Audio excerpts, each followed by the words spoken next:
Hello. Hi there. Thank you for coming. Thank you for having me. How are you? How am I?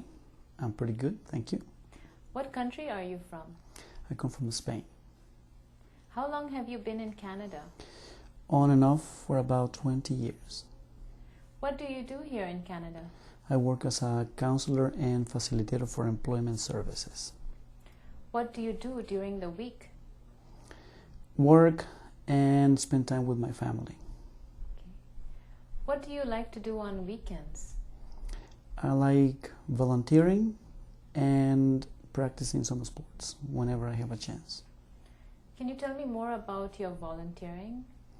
I volunteer coaching children in soccer. Is there something you know how to do that other people might not know? Fascinating question. I consider myself to be pretty much average. I do pretty much the same thing that everybody else does. But it is something that nobody else will know how to do. I used to work in an art gallery, and my specialty was building shadow boxes, framing objects. It consisted of framing pretty much anything that people felt attached to sentimentally or for any reason. They will bring me, to give you an example, they will bring me a pair of gloves that meant something special to them, and they wanted to display it permanently on the wall. And how do you hang a pair of gloves from the wall? They wanted to preserve these gloves, make sure that they will last for a long time so they can enjoy them for a long time. So they brought the gloves into the gallery. I designed a shadow box. Shadow box is a deep molding that will encase whatever object you're putting inside. It has a backing, has a glass, and in between you can probably build it anywhere from 5 inches to 20 inches depending on the object. It's mounted onto this background. You can choose whatever color and texture of the background, whether it's suede or leather or any material that you would like to have as a background. It gets mounted with special pins or special type of glues that is not going to stain the object inside and encase in this box. Normally the shadow boxes tend to be very plain, just the square frame, but I wanted to do something different for this particular client, so I came up with the idea of putting a light inside of the frame with a switch from the back. So every time they hang the frame on the wall, they could actually turn the light on, and it was like a spotlight that shined on top of the gloves, and it gave it a special effect. They were very happy with something like that. It was something unique, and I don't believe that many people can do stuff like that. Thank you. You're welcome. I would like you to remember a time when you solved a problem or overcame a challenge. Please tell me in detail about the problem or challenge and what you did to solve or overcome it. Yeah, good. The one I can think of is I have been doing some assessments for an organization that assists nurses to find employment in Canada. And I finished the assessments on Friday morning, and they needed a workshop specifically for nurses for the following Monday. And I had to do research about nursing. I'm not a nurse, so I don't know much about what it entitles. So I had to spend the whole weekend researching terminology for nursing, for the nursing industry, and redesigning a workshop specifically for nurses. And I only had technically just 2 days to get it together. So I had to spend my entire weekend, and including part of the night, doing the PowerPoint presentation and adjusting the information to be relevant to nursing. And I was able to get it together by Monday morning. I delivered the workshop for 1 week, and it was pretty successful. Everybody was really happy. I got lots of compliments about it. Thank you. I would like you to talk about the ways that you think our world will improve or evolve over the next 100 years. Please provide details and support for your ideas. I think the world will improve in the next 100 years because with the environmental changes taking place now, people are going to become more aware of it and what our responsibility and participation has to be in preserving the environment. So I'm hoping that everybody is going to become more responsible about it and become more active and making sure that we don't destroy ourselves and don't destroy the planet. I think if everybody becomes knowledgeable and understand what the issues are, people will become more responsible and contribute a little bit to make the environment much better. And I would also like to think that perhaps there won't be so many conflicts all over the world in terms of wars and things like that. I believe that most of these conflicts come from our lack of understanding of each other's cultures and beliefs. And I would like to think that we will become more aware of somebody else's way of thinking and living and more respectful of different mentalities around the world. I hope that we can do that before 100 years, but I would like to see that happening eventually. Your ideas are very interesting. I wonder what the future will be like. If you could live to be 150 years old, would you want to do it? Yes. Why?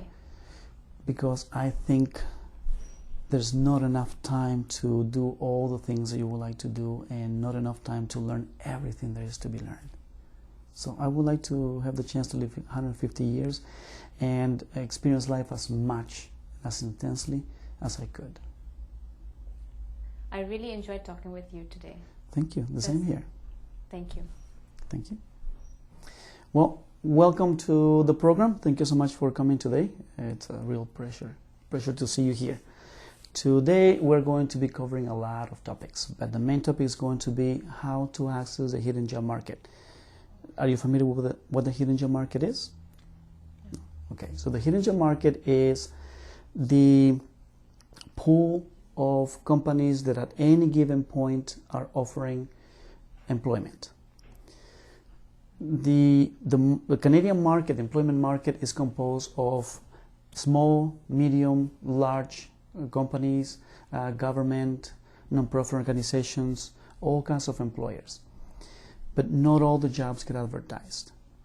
If you are looking for employment, most people are always glued to the internet. But let me tell you that the internet only has less than 3% employment opportunities.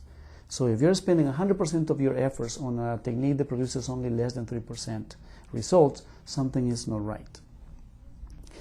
So in order to access the hidden job market, those jobs that you actually find on the internet, the newspaper, job fairs, employment agencies, for example, those are called the visible market. Those are the jobs that get advertised. The hidden job market is the pool of jobs that never see the light of day. That's what they're called, hidden. Between employment agencies, newspapers,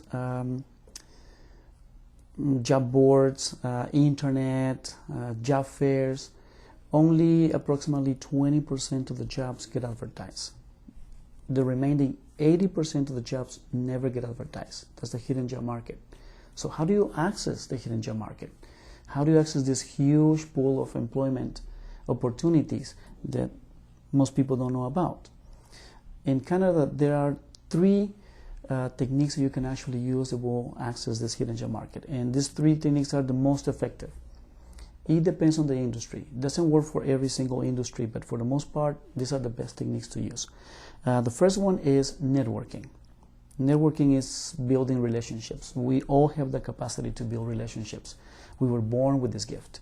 It's easy for us to establish friendships. When you are networking to find employment, you have to be a little bit more strategic. You have to think about who you need to meet and how you're going to meet these people. And being strategic, I mean learning how to network with other professionals like yourselves. How do you meet other professionals? Well, there are all kinds of ways that you can meet other professionals. If you are computer savvy, for example, everybody has a profile on Facebook and some other social websites. So if you're already using internet as a way of networking, why don't you step it up a little bit more and network professionally? There are a number of professional websites that you can actually use to network. For example, LinkedIn. LinkedIn has approximately 120 million professionals already in it from every sector, every industry that you can imagine. So opening a profile on LinkedIn will give you access to other professionals and companies that might be interested in hiring somebody with your skills. The other technique that you can actually use to access the hidden gem market is cold calling.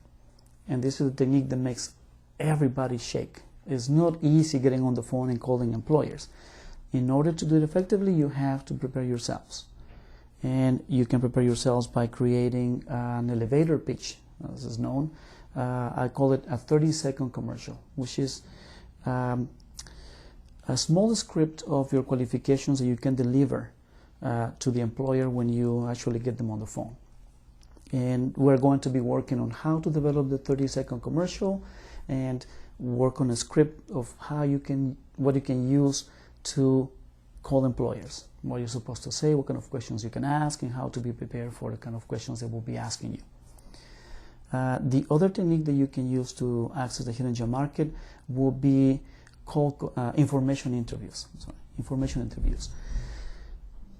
When you are creating a list of employers, companies that you will be interested in working for, it's going to be challenging for you to get on the phone and start calling these companies without knowing if they are hiring or not. What I will suggest is start by setting up information interviews. Information interviews is identifying a company you would like to work for, identifying somebody in that company that does similar or the same type of job that you're interested in, and contacting this person. But it's not about asking for a job. It's about gathering information. It's about researching your industry.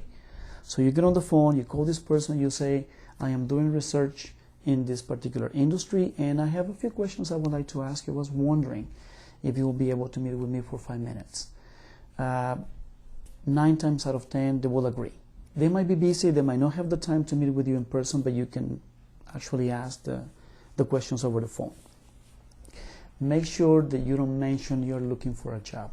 When you put pressure on people, the tendency will be to reject you. Mention that you are just researching your industry. They will get the idea that you're looking for employment, but the pressure won't be there.